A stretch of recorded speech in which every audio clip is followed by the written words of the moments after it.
Hello guys, welcome back to the channel. Welcome to the channel. Hope you're doing really well. My name is Marty, and a bit of a different one today. You know me, I don't normally do movie reviews here. I do sometimes. Last night, at a mystery early screening, I saw the film Companion.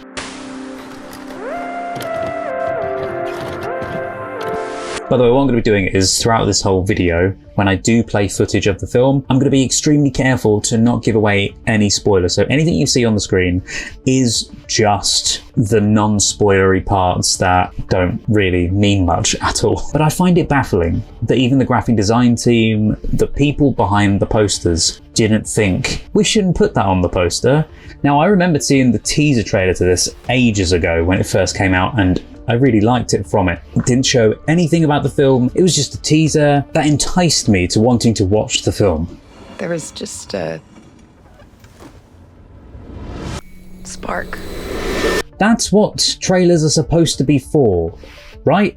They're meant to tease the film that you want to see. They're not meant to tell you everything about the trailer. They are just meant to give you an idea and lure you into wanting to watch the film, to find out more info, and to be excited for anything that's to come in the film. But with something like this film, I don't know what they were thinking, because their trailers give it all away. There's a huge spoiler in the main trailer, so please, whatever you do, do not watch the Companion trailers. Don't see any of the marketing, don't even see the posters, because the posters give away one of the main things in this film. I know that there's the thing of, well, you just don't watch the trailer then. But the whole point in trailers is to give you an idea of what you're going into the film for, but not spoil the film. Basically, a summary in visuals. It just bugs me that it's not usually the editors, to be fair. Quite often it can be the studio's fault, but quite often studios do outsource to editing houses, and so whatever they have decided on being shown in the film,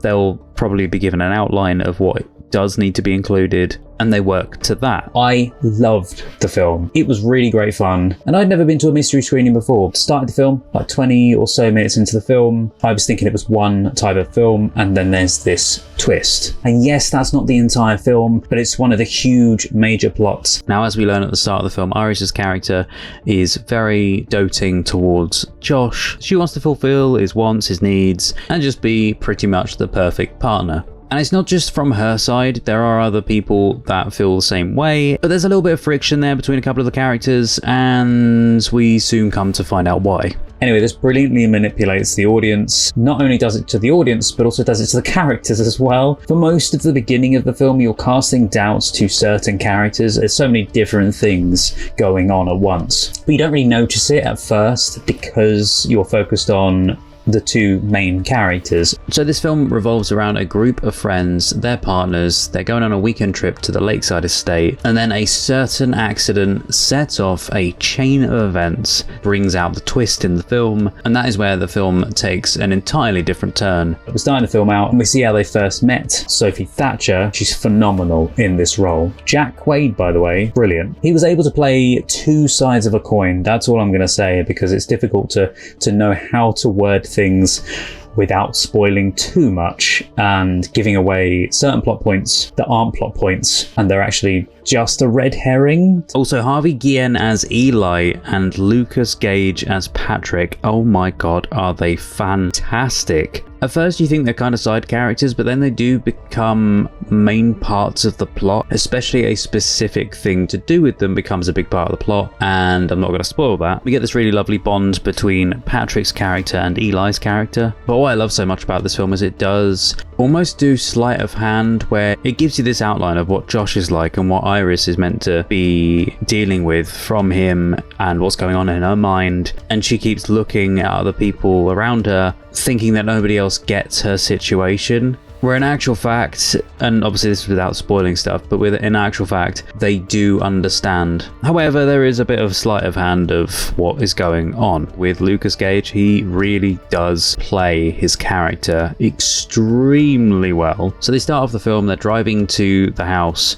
in the middle of the woods. It basically a secluded area. She goes to this house, people aren't too friendly with her at first because, you know, she's kind of a stranger. You also get a real bad feeling from one of the characters there, and you're not really sure what they're mixed up in. Not to say it's bad, because the actor does incredibly well. That actor being Rupert Friend, who plays Sergey. I just want to say that Megan Suri as Kat does play a pretty decent role in this film. She was the person that made me sort of realize what was going on. It was something she said or did. But yeah, anyway, we get to the cabin that's right in the middle of the woods, in the middle of nowhere, and people are being a bit standoffish. You're kind of wondering why. She's introduced to friends. They seem a bit stuck up at first, and we hear about these other stories which do come back into play later in the film. This was labelled as a horror/thriller.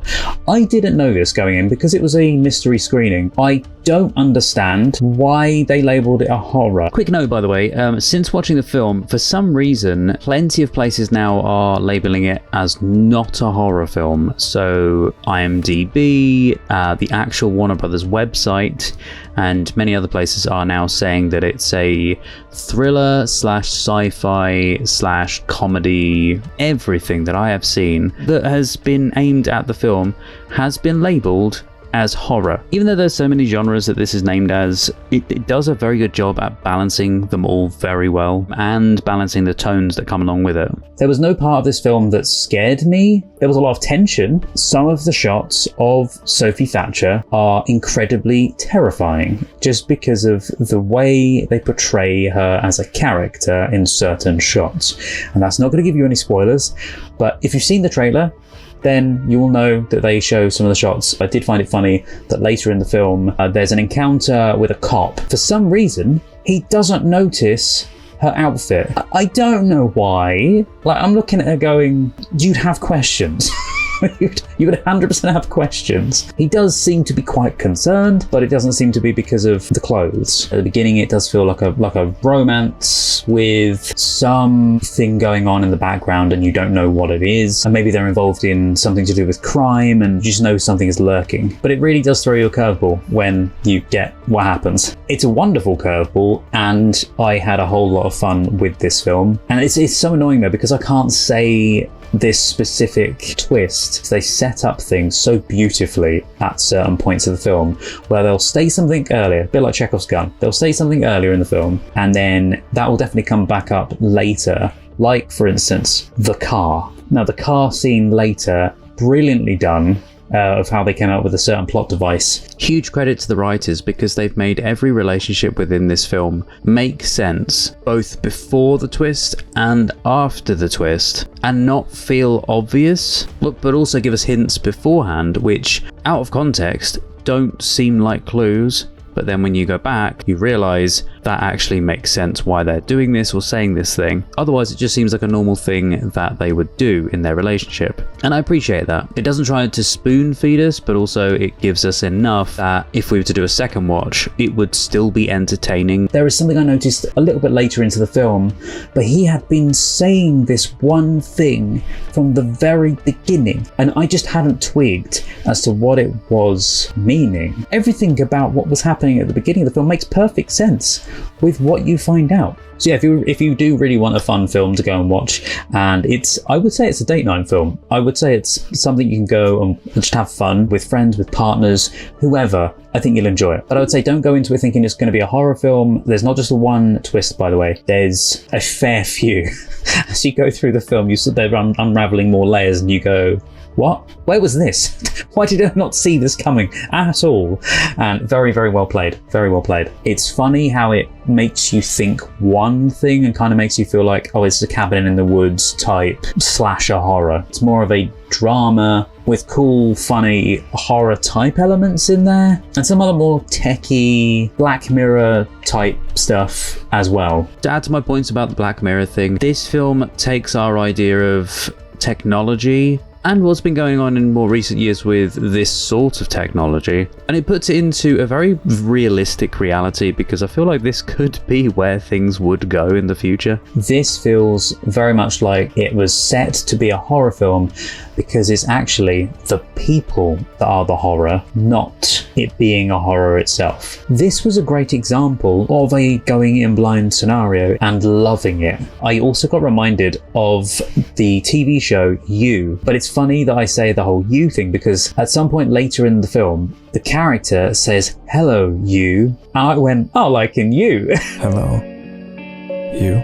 From what I remember anyway. I'm sure it's said a few times throughout the film. Anyway, guys, this is all to say that I think it's a really genuinely good film. I think you should go and see it. You can wait until streaming if you want to. It doesn't necessarily need the screen to go and see it. It is a whole bag of fun. And I'm so sorry that I can't say too much about this, but I am being very, very careful with steering away from any spoilers that I can. There's some really good writing in it, especially with some of the lines they bring back up, some of the ideas they bring back up from earlier in the film, and some of the reasons why certain things have been said at the beginning to then why they're done later, if that makes sense. It's the setup and then the payoff that plays really well in this film. Yes, okay, this is maybe a little bit too long. Maybe some of it could have been trimmed down a bit, but for the most part, this works well as a package. I've got questions for certain things in the film. Many, many questions. I think the only point that I would say that is kind of like a horror is there is some tense moments. There's some very dark shots towards the very latter half of the film. There's some dark shots where you don't really know what's happening. You can hear voices, but you don't know what's happening and you don't know who's there or who that voice is. Go and see it if you can. It's a great film and it's a whole lot of fun. Maybe not to that extreme, but I could see one of the main plot points happening in the future. But with that main plot point, it does deal with certain types of relationships. And again, trying to be really careful here, how those relationships come into play in your personal, social life. It also goes to show whether or not these relationships are healthy or not. Now, before I end the video, this is just a quick addition again. I just wanted to say about the trailers. The reason for me why I prefer trailers to not give me anything and to be more clever with the editing and just skirt around everything that's kind of happening, but don't tell you what it is and don't give everything away. A great example of a main trailer, not just a teaser trailer, a main trailer doesn't give much away and it's just a visual feast, and it still fits the absolute barminess of the production as well. And that is one of the trailers to Maniac, the production that starred Emma Stone and Jonah Hill. Seeing as we're near the end now, here's a quick clip of that and you can see what I mean. 3, 2, 1. I don't know what's real and what's not.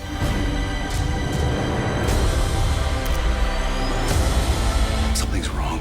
What did you do? Come on, wake up! Every time I separate them, they just find their way back together.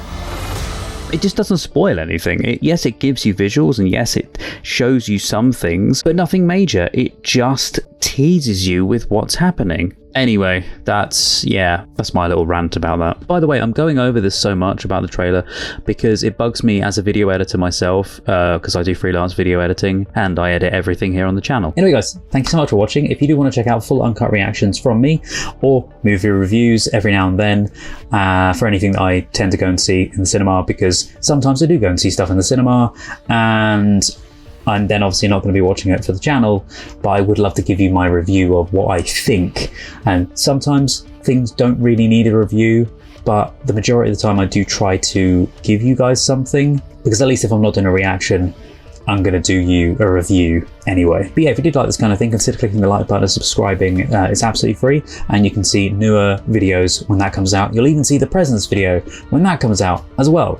Hopefully it's going to be coming out very soon. I am planning to edit these ASAP. I'm very busy this week and I'm just trying to get these two out as quick as possible, but more reactions will be coming soon. I watch a lot of classic things, a lot of your recommendations and requests. So if you'd love to check out the Patreon page for other things, or the YouTube members, feel free to do that as well. One of the bigger films that I'm going to be putting up the reaction for soon is going to be Amadeus, which is very good. Just a very long film, and so it's taken me a while to do that edit. So whether that's going to be one of the next videos or if that's going to be in a little while, I don't know yet. Stay tuned for that reaction as well. There are people that have been saying online to not worry about the spoilers for it, but having seen the trailer and having seen other social media posts now, I would say just be very mindful of the spoilers that you do see, or of the things you do see, the content you see around the film itself. A fair amount of it does give away not necessarily major things to do with the plot.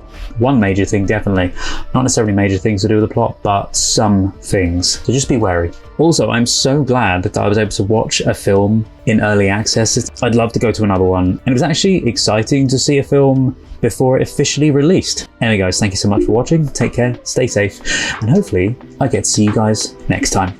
Bye.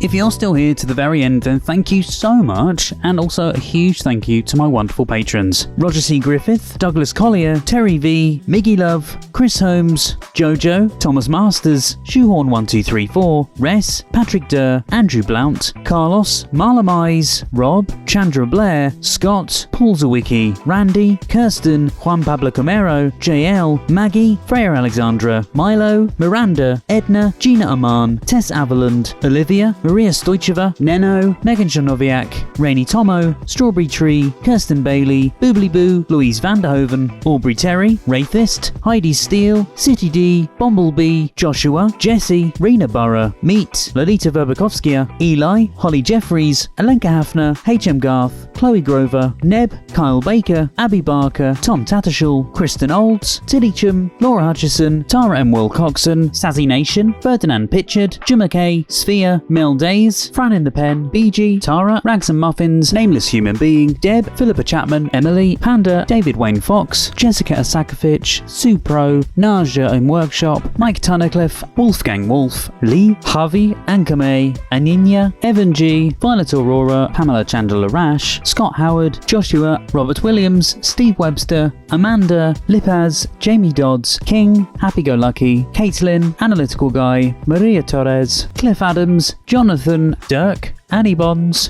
Crystal Appleby, Scorpius, Monica Murphy, Sebastian Saint-Ange, Varga, Leslie McKittrick, Nick Stark, Number 1 Carez, Jen, Biff McKeldin, Birgit, Stephanie Collins, Emily, Ken Duncan, Max, Helena Klitsch, Amy Quattlebar, Ry Levi, Wayne DeFries, JJ, Mikhail Augustine Reed, Malcolm Hope, Lee Hallam, Bill Waite, and Charney Elkin. If you'd like to see more videos, there's some more on the screen right now. Thank you so much for watching guys, and see you next time.